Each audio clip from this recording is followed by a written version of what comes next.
Baik, kita ketemu lagi di pertemuan yang kedua gitu ya, di ekonomi part 2. Nah, kita langsung saja ke soal gitu ya, ke soal selanjutnya. Nah, yang pertama ini ada soal gitu kayak tingkat pertumbuhan ekonomi suatu negara dapat dihitung dari.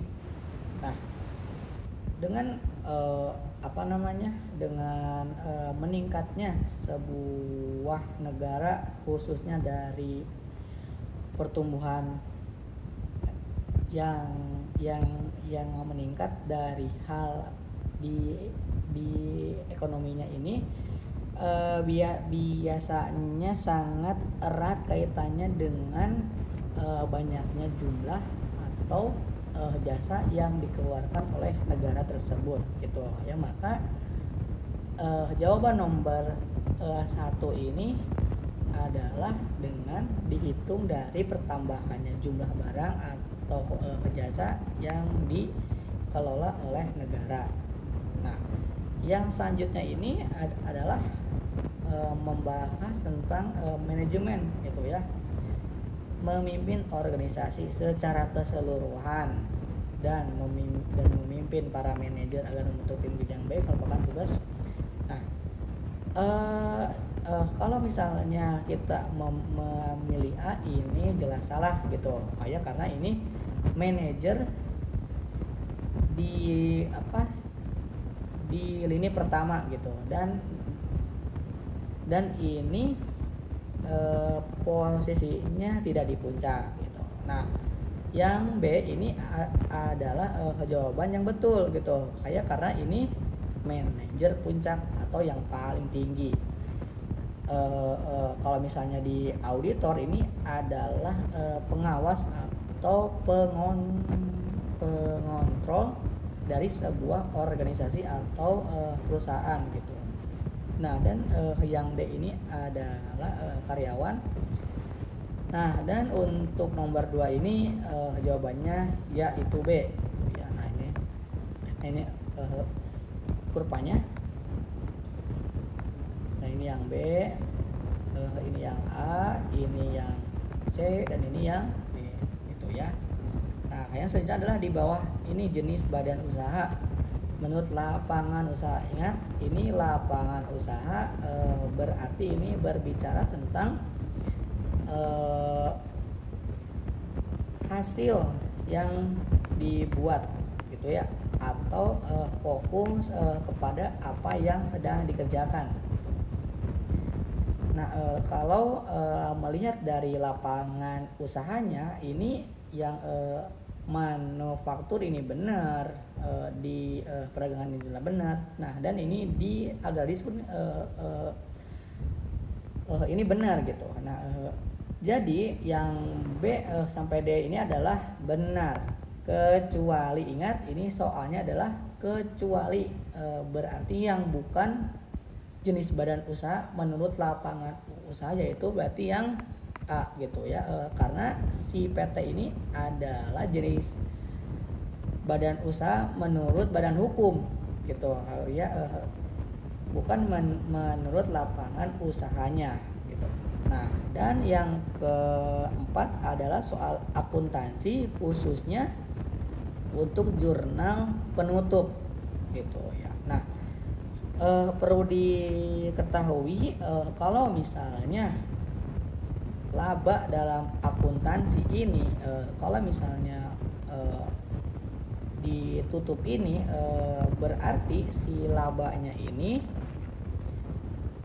berganti namanya gitu ya, yang tadinya laba menjadi modal gitu ya, karena akan ditutup gitu. Nah, dari akuntansi dagang ini atau akuntansi jasa, yang namanya modal ini lawannya itu adalah ikhtisar laba rugi.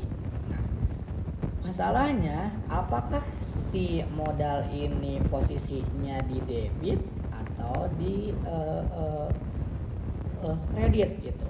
Nah, dan si ikhtisarnya ini posisinya di mana sih? Apakah ada di kredit atau di debit? Nah, kan eh, eh, sudah diketahui gitu ya, yang namanya laba itu adalah penerimaan ke kita gitu. Yang namanya penerimaan ke kita ini berarti ini masuknya ke kredit gitu ya, bukan ke debit. Maka dari itu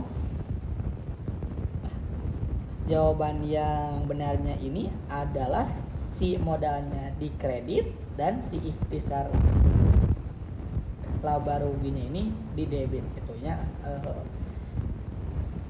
Jadi si jawabannya ini di C gitu ya, yang benarnya ini. Lanjut. Kondisi yang mencerminkan keseimbangan perusahaan jangka panjang dari monopolistik. Nah, di pertemuan lalu sempat dibahas gitu ya tentang pasar monopolistik. Nah, yang namanya pasar monopolistik ini adalah satu barang atau jasa yang dijual oleh beberapa produk dan berkualitas juga gitu ya barang yang dijualnya ini. Nah,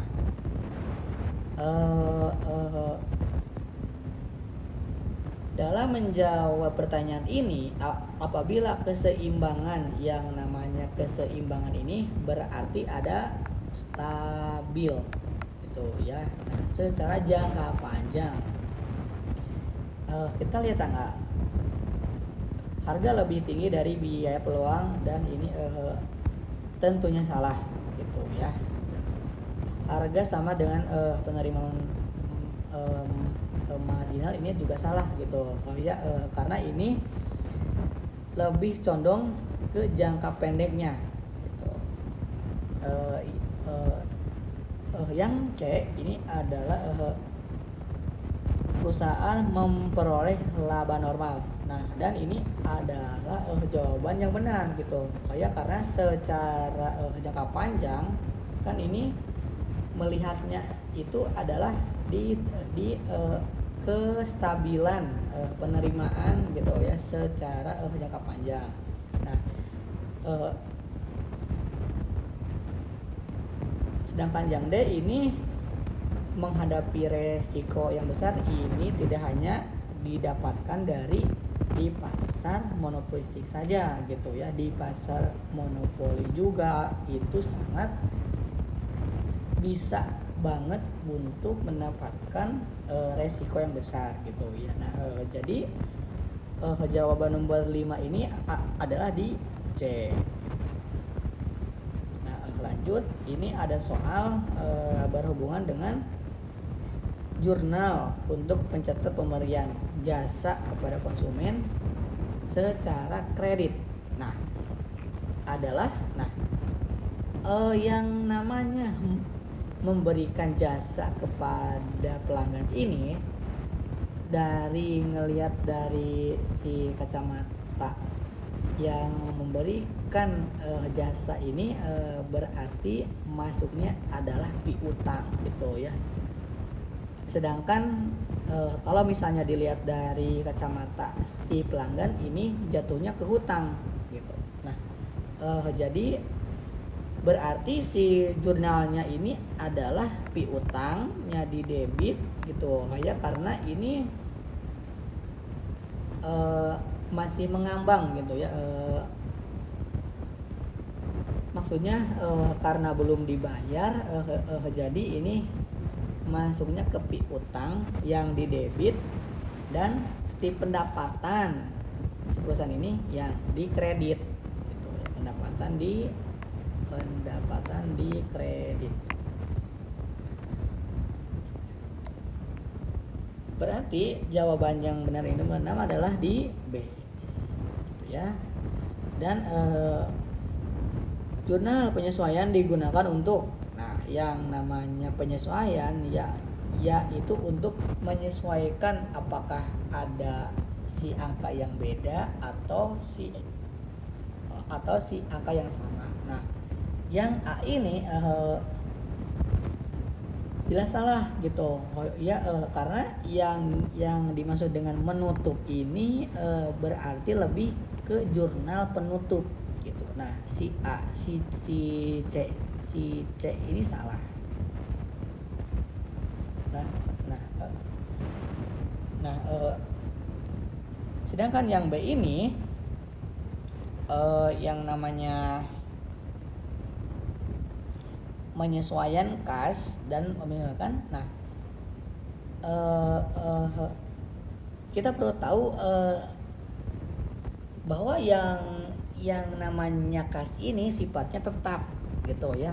Tetap ini karena yang namanya kas ini sama dengan adalah modal yang dikeluarkan di awal untuk membangun sebuah barang atau jasa. Nah, berarti jawaban yang tepat untuk si nomor 7 ini adanya di D gitu. Di D ya. Nah, dan nomor 8 ini adalah ditanyakan berapa daya beri real. Nah, dalam menjawab daya beli real ini ada rumusnya gitu ya. Si rumusnya ini adalah daya beli real ya. Nah, sama dengan si pertumbuhan ekonomi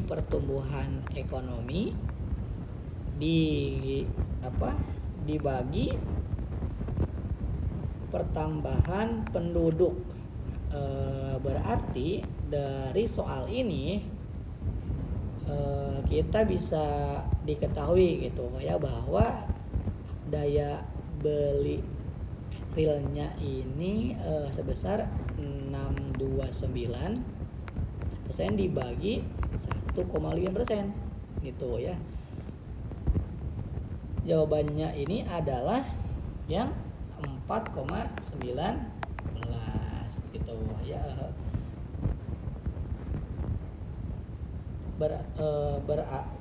Berarti ini jawaban yang tepat ini adalah di A gitu. Nah dan yang menjadi catatan bahwa daya pertumbuhan ekonomi ini sangat erat kaitannya bukan hanya dengan daya beli real tetapi sangat berhubungan dengan pendapatan real pendapatan real per kapita gitu ya.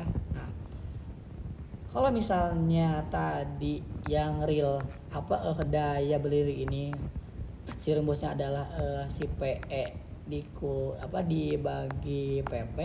Nah, kalau misalnya si pendapatan real per kapita ini rumusnya ini adalah si PE dikurangi PP gitu ya. Nah, jadi bedanya ini hanya di tandanya aja gitu ya. Ini dibagi, ini di kurangi gitu. Nah, yang selanjutnya adalah jenis pasar yang tidak sempurna kecuali ini benar, dan ini yang salah. Nah, jadi jawabannya ini yang D. Dan 10, hal yang boleh perhitungan pendapatan negara berdasarkan pengeluaran. Ingat, yang namanya perhitungan pendapatan negara dengan berdasarkan pengeluaran negara ini adalah si rumusnya ini adalah C ditambah I ditambah G ditambah ekspor dikurangi impor gitu ya. Nah, si C ini adalah konsumsi masyarakat, si I-nya ini adalah investasi, si G-nya ini adalah pemerintah dan ini ekspor dan ini impor. Berarti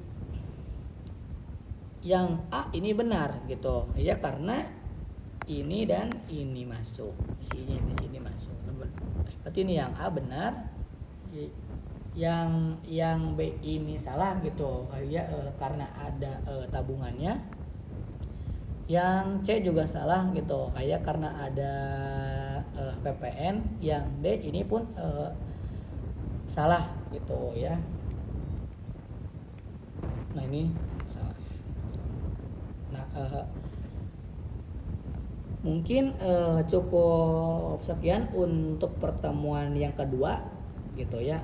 Kita akan ketemu lagi di pertemuan ketiga gitu. Assalamualaikum warahmatullahi wabarakatuh.